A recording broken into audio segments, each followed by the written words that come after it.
Hey all, and welcome back to a CX Moment. This is where we chat with companies about what's happening with their business, their support centers, and with their customer experience. I'm Sarah Reed from Zendesk, and today we're going to talk about remote teams and the complexities of a work from home workforce. With us today are Dilip and Joe from Upwork and Brandon from Box. They all have customer experience and support in their very lofty titles, so they're very well prepared to answer your questions. So just put those in the Q&A and we're gonna do our best to get to them all. If you're not familiar with Box and Upwork, know that they are very different industries, but inarguably highly relevant in today's climate. Upwork is a platform that connects companies and freelancers together, and Box is probably best known for document storage and file collaboration. So let's go ahead and get to it. All right, Brandon, let's start with you. How are you today? I'm doing well, thanks. How about you? Good. Well, I think you have probably had one of the most stressful 6 weeks of any person that I know of. 6 weeks ago, your support org looked very, very different.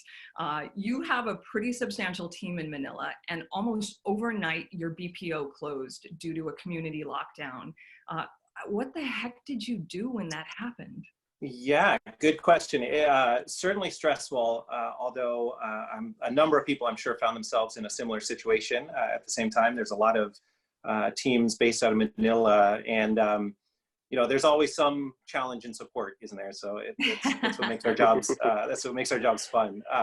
It certainly wasn't what I expected when I logged into work on Monday to find out that the government of the Philippines had locked down metropolitan Manila, and therefore none of our agents were able to get into the office. And since our teams there were not enabled to work from home, we found ourselves with essentially half our workforce unavailable, which was a shocker for sure. And so we went into fast action. I think we benefited from a few things, quite honestly. One is, the team there is a BPO, but they are a very integrated part of our team. Right. We work hand in hand with them. And so there wasn't a gap in knowledge.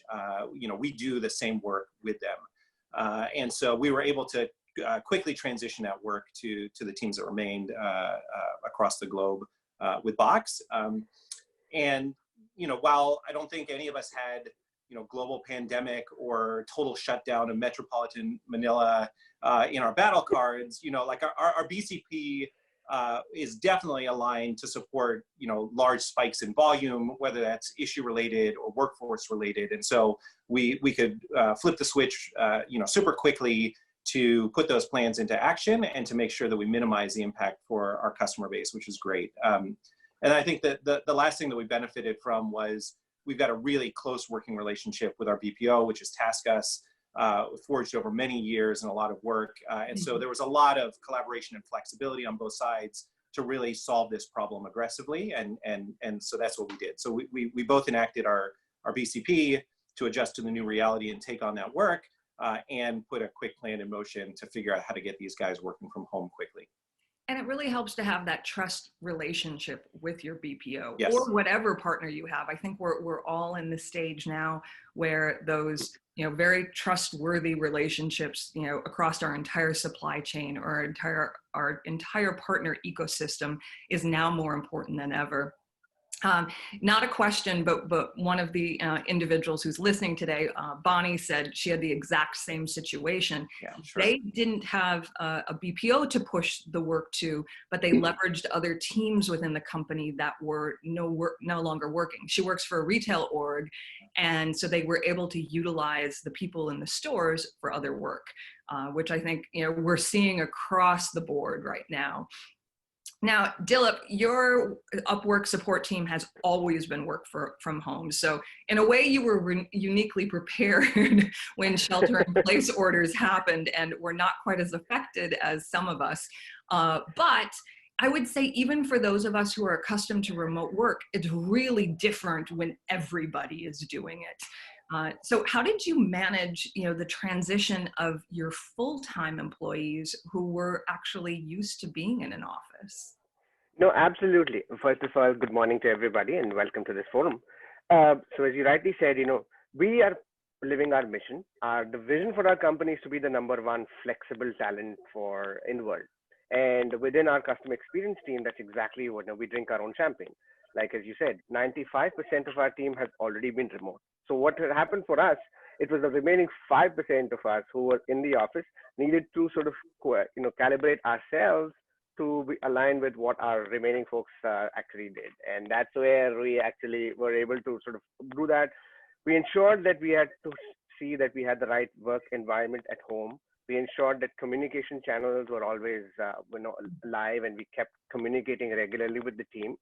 And the DNA of our team has been we work very well with distributed teams. That's what we do for our clients all across the globe. And we were just sort of doubling down on what we were been doing all the while.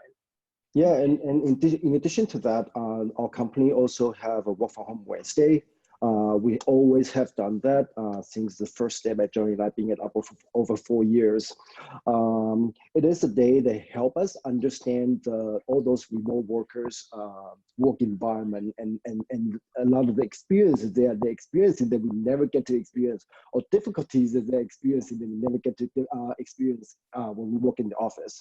So everyone has all those experiences once every 5 days. So we understand what kind of setup we should have at home. We understand what kind of challenges we might have on that day. We also understand how we can interact with a lot of people when everyone is working from home once every week. So that also well prepared us to get into this situation that we're in right now.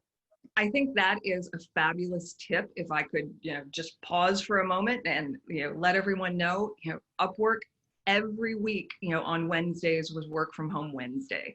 And so that, while you may not have the perfect setup when you had to go work from home for the next several months, it certainly prepared your teams, that they knew I have the right equipment, I have a desk, I have at least a spot in my house where I can work. And I know what kind of arrangement that my family and everything else has to have on Wednesdays. So that's probably, I could see that being something that companies utilize going forward as they're onboarding, new employees. And also, just to add on to that, what it additionally provides is those subtle things that we're used to, like when you're doing a meeting and you go to the whiteboard and you start drawing things. An experience like this once a week gives you that thing of saying, how do you actually do effective collaboration with remote teams, so that you know how to share stuff, you know how to collaborate, and those things become strengths when in situations like this, which is completely unprecedented.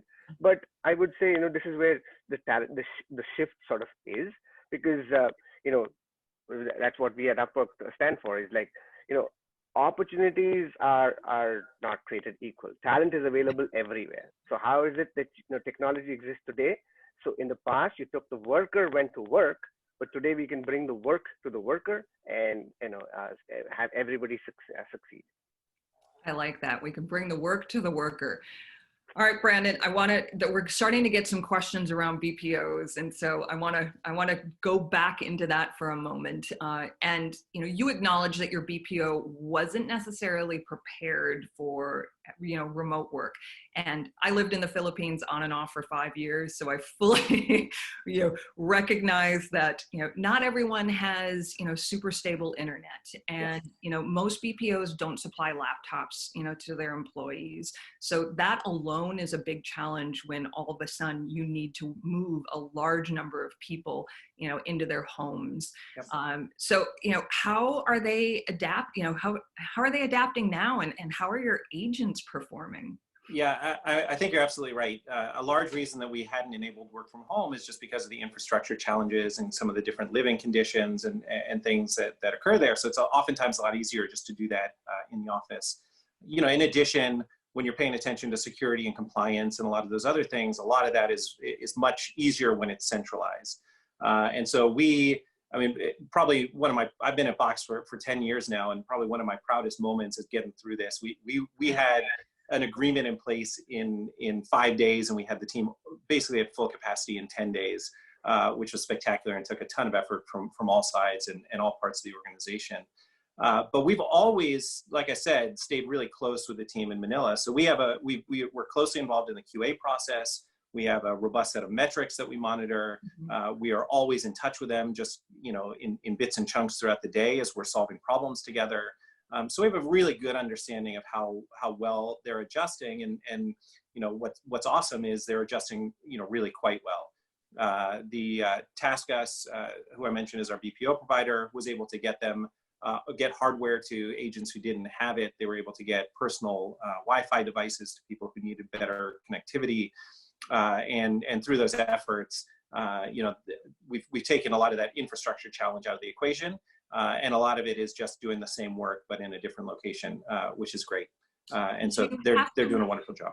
Did you have to renegotiate that contract? There were a few things that we took a look at and negotiated with them, but most of it stood. And so there were a few pieces, and there were a few things that we did on our side from a technology perspective, and also an access limitation perspective, just to make sure that we were well covered. So there's a little bit of a different distribution of work, but quite honestly, not that much.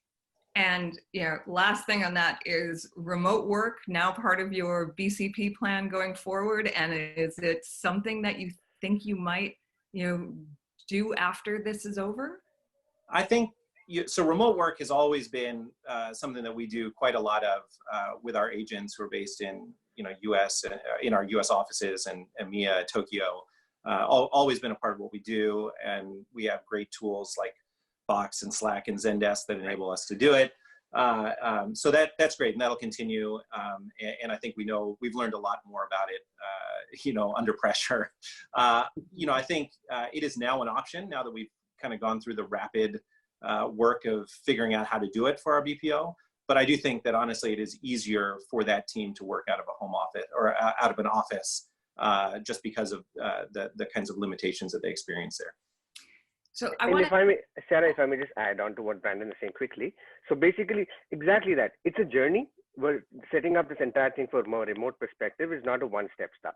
A lot of it is mindset, and there are things around security that needs to get done. There are lots of things that the systems need to have the right access, and that's what a gradual journey. So as you start embracing this, is when you get the sort of value in it. To the extent is like in our customer support team, over the last several years, our voluntary attrition has been less than 5%, which is sort of unheard of in a support organization, because you're able to foster that culture of oneness, belongingness, provide the right tools, make people successful, and drive it up. And so those are the sort of benefits of when you tie what the workforce wants and where they're going to your business needs. And when you bring those two together, you get the best of both worlds. Yeah. I think in addition to all those things that's been talked about, it's also important to have options for customer support as well. As Brandon has mentioned at the very beginning, there are always different things that are ongoing in customer support environment. Manila, for example, the Philippines, there are always typhoon, and all of a sudden half of the people cannot go to work because of the infrastructure. So now I think this pandemic helped us realize that remote working should or can be one of the options when things like this that disallow people to go to work, to continue to be able to not only just work for you, but also make a living for themselves as well, right? Because if they don't work, they really don't get paid. And so I think that's also a very important factor that we should all consider as a leader, should all consider as well. Not only so that you have more backup plans, but you can continue to support other people's life as well.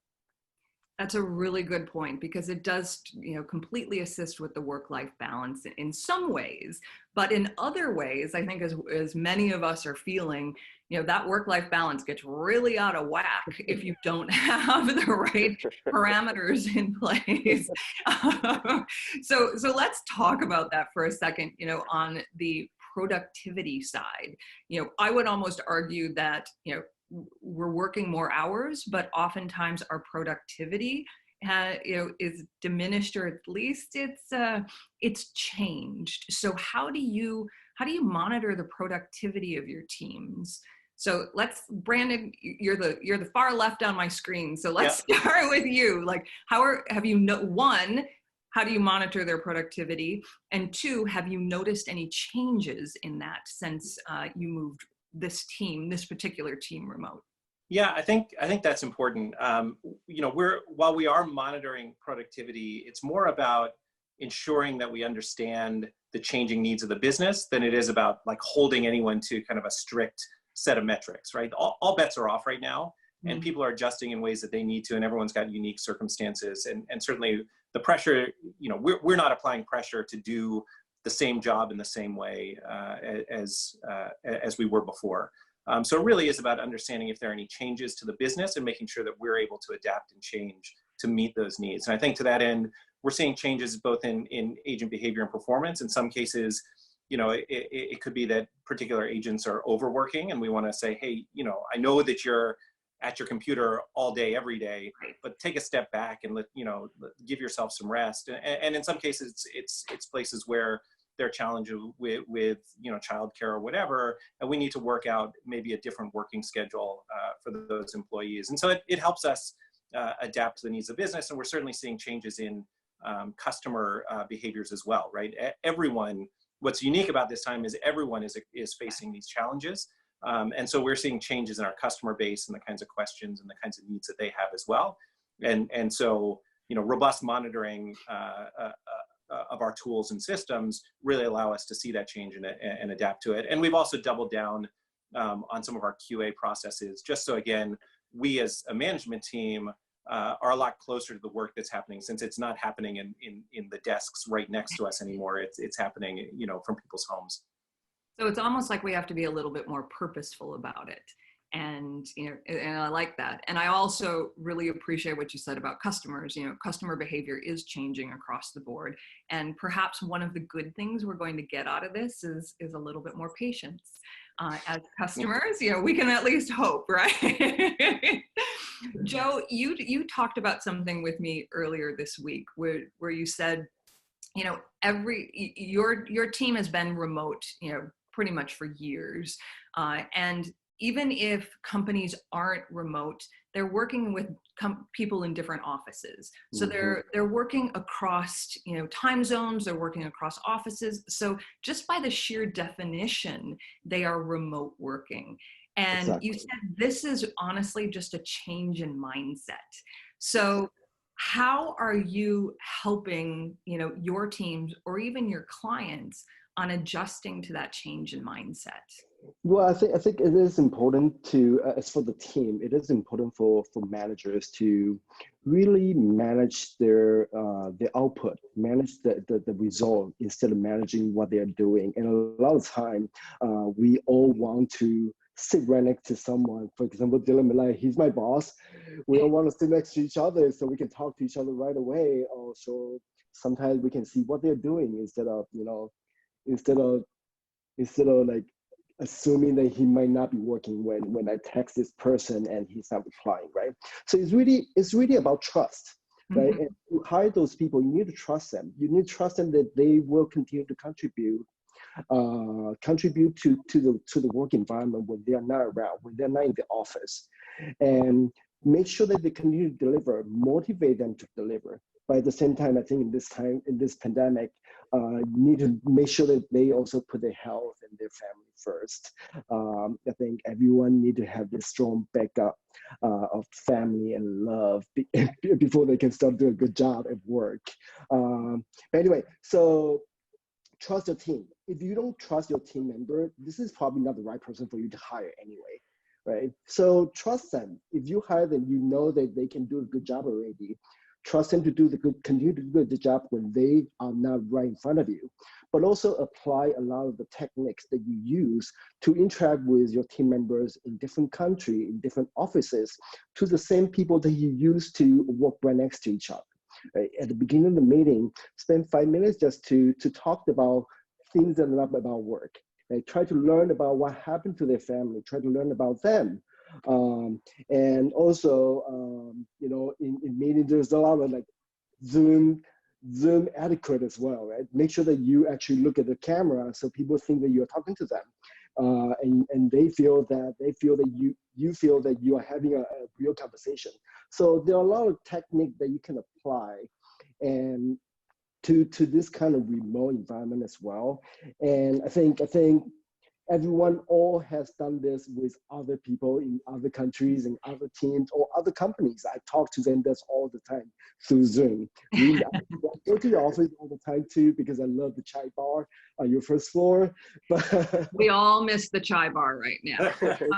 But so what you're talking about though is that collaboration piece. And Joe, you mentioned, you and Dilip used to be able to just, collaborate, from desk to desk. So, how are you handling that collaboration, Dilip? How are you making sure that your teams, are collaborating? And then along with that, how do you manage real-time mentoring? Are you mentoring right now through Zoom, through channels like this?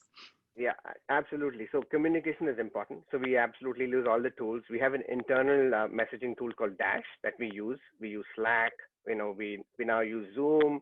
We already use a lot of Hangouts. What we've been doing is we have a weekly team meeting where we still meet up as a team on Zoom. And as Joe said, spend the first couple of minutes in just getting personal and so that everybody's comfortable and then getting on to work. We also break down our one-on-one. So we meet teams regularly. So what used to be larger meetings, we break it into smaller meetings. We also have, Joe set up a meeting on Thursdays, which we call Quarantini, where we actually just come and don't talk about work. It's like walking the water cooler and just having conversations around it. So we break this up into work-related meetings and non-work-related meetings to constantly keep it going. And one more thing I just wanted to add to what Joe was saying. If I had to summarize, advice to leaders to getting ready for all these, remote work, is fundamentally sort of three things. One is you have to foster that mindset for distributed work, and that includes all these things, collaboration, work, and all making all that. The second piece that us as leaders need to focus on is creating that agile workforce. So, having our teams built in such a way that, we have agility in what we need to do so that we can assemble the right talent for coming that. And which drives to the third point is, therefore, when you assemble these teams to drive business effectiveness, you are not going to, whether you're on site or remote, you're still going to be able to meet the business objectives and, have things addressed. And really also adopt a lot of technology as well. Box, Zendesk, there are so many great tools that are SaaS now, right? Most of the tools they were using are SaaS now. They're all in the cloud. Everyone just need to have a computer. Everyone just need to have a browser in the computer and they can do the good work now. And like for us, for example, all of our agents, their performers are all centralized, quantitative and qualitative, are all centralized in a performance dashboard as well that is available to every agent so they know where they are in their whole team. It includes a lot of their performers, including like handling time, we also include a lot of QA scores as well. And there's also a lot of coaching that's happening in there as well as a result of those scores, the movement of those scores. So everything, coaching, QA, training, you all centralized in one location. And so there's a lot more transparency is what I hear. So having the tools, having the communication, and having the transparency of, which comes with trust, right? You're not going to be transparent with teams that you don't trust. So those two really go hand in hand, and they in turn then are going to trust you a heck of a lot more because you're doing the right thing.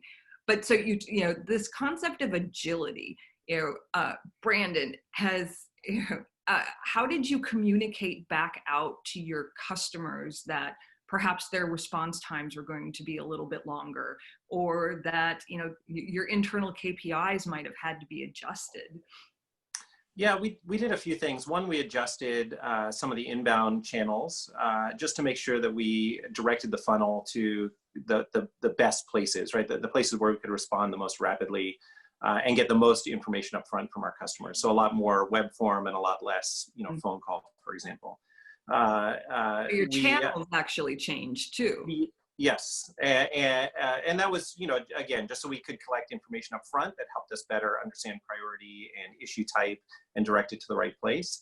And then we also definitely want to be transparent with our customers in everything that we do. So we did post messages in a number of places saying, hey, you should expect a little bit longer wait times, and tried to direct them to more self-help forums. The reality was that we we ended up doing a pretty good job of maintaining a lot of our KPIs, even through that increase in volume. So hooray for us. I think we saw a bit of a reduction in support volume, to be totally honest, as people were adjusting to this new reality. Quite frankly, they probably had just bigger things to go solve. So that helped us a bit as well. But we're certainly seeing that volume come back and in a little bit different way now. But we try and maintain that transparency where we can. Have any of your support questions changed? Yeah. So in what way are you seeing a difference? I think it's a little early to call it a trend, but I think but some of the differences that we are clearly seeing are we're seeing more end users going around internal help desks and contacting us directly, which is great. We're totally set up for that, and asking a lot of kind of new experience type questions, right? We are an application that's kind of purpose built for this work from anywhere type environment that we find ourselves in. And so people are leveraging the tool maybe more or in different ways. And so we're seeing a lot of kind of new user type of questions that we weren't seeing before. And I think on the administrative side, suddenly you have a bunch of administrators who are under pressure to quickly establish, a secure work from home, technology strategy. And they have a lot of questions about, reporting and some of the other capabilities of Box to help really prove, one, that their information is secure, and two, how it's being used and where, so they can understand the value of the tools. And so those are great places for us to get engaged and talk to customers, but they're definitely a bit different than what we're seeing in the before times.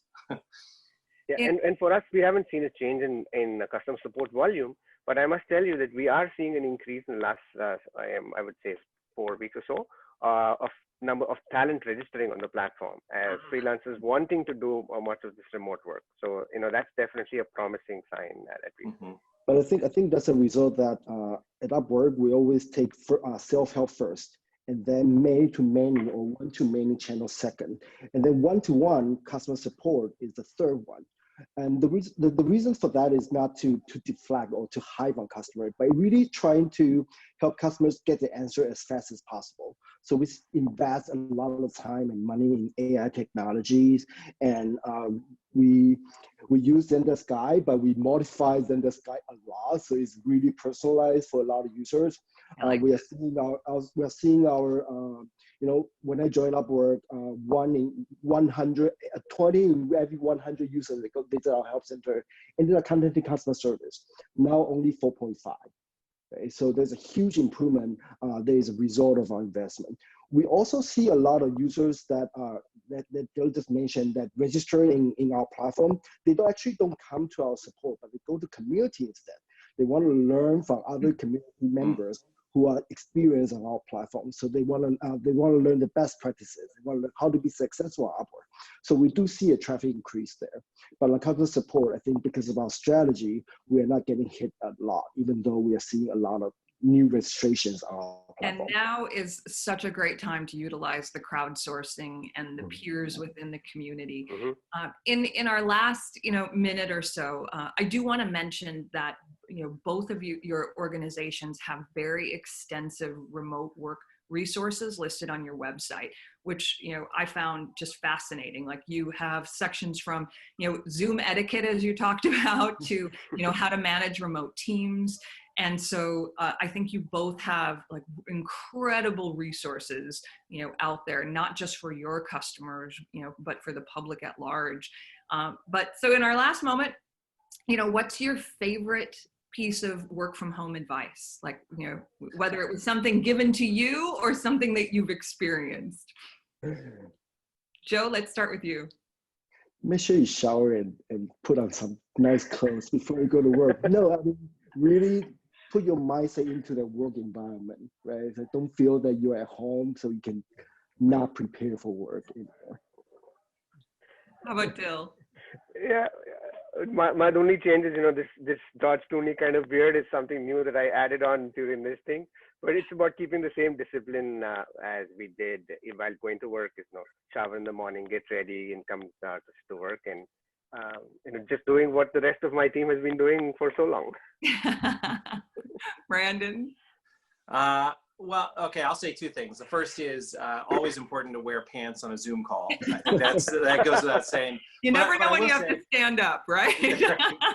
But I will say, you know, what, like I was saying before, like there's nothing really normal about what we're going through right now. So even kind of standard work from home rules don't really apply. And so maybe my advice would be that it's okay to admit that you don't really know what you're doing, and to give yourself a little bit of space to go try things and see what works. I think we're all in this world where we are forced to kind of try new things and see how that affects us and our teams and productivity and all sorts of other things. And it's important that everyone, you know, from me to my entire team, is finding the time that they need and the space that they need to try those things and see what works for them in this environment. Well, that is all great advice. Shower on a daily basis, you know, have some discipline about your day, wear pants, and and be willing to try new things, you know, to experiment with your teams and with yourself at this point. So that's it. That's time. A big thanks to both Box and Upwork. And please, as I mentioned, check out their impressive list of resources that are available on both of their websites. I think you'll find them incredibly helpful. And please connect with Zendesk and the rest of our community. We are doing this each week. So please join us next week for a CX Moment with Slack's Ali Rail. All right, everyone. Bye. Thanks, Sarah. Stay safe, stay healthy, everybody. Take care. Bye.